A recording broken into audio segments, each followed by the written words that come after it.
Welcome to the Futurist Public Intellectual. I want to discuss an undercurrent that pervades our society and prejudices our behavior. I'm talking about the family with kids bias.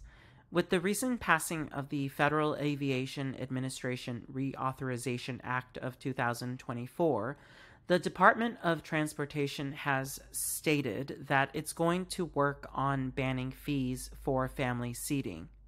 I went into why this is unnecessary in episode 69, but what's still unexamined is why the government cares so much about families over single people.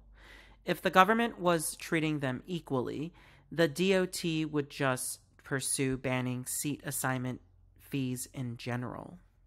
In every area of life, parents with kids expect to be treated preferentially over single people. They expect to board airplanes before single people. They expect to get priority for an elevator, etc. There is no other aspect of society where people are accorded so much deference for having exercised a voluntary choice. The irony is that most parents, if they were being brutally honest with themselves and everyone else, didn't actually plan on having children, nor wanted children.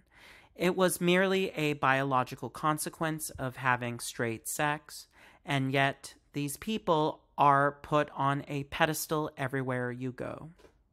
But why do we do this? Perhaps one could make the argument that parents are raising the future of our country, but that's rather arbitrary. Engineers are building the physical structures of our future, but they're not accorded the same deference. It's not like airports and bridges are not important for the future either. In fact, if we would stop privileging parents with children, then perhaps these parents would actually take parenthood more seriously.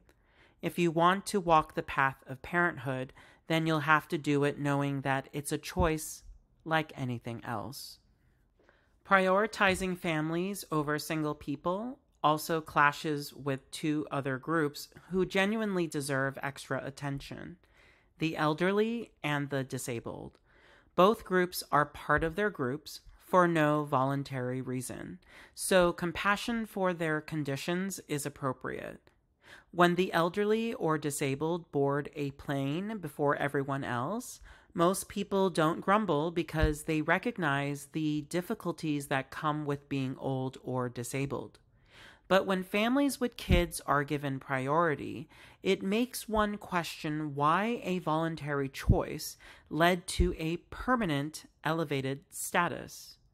The distinction between the former and the latter need to be understood and maintained. Thank you for listening to the Futurist Public Intellectual.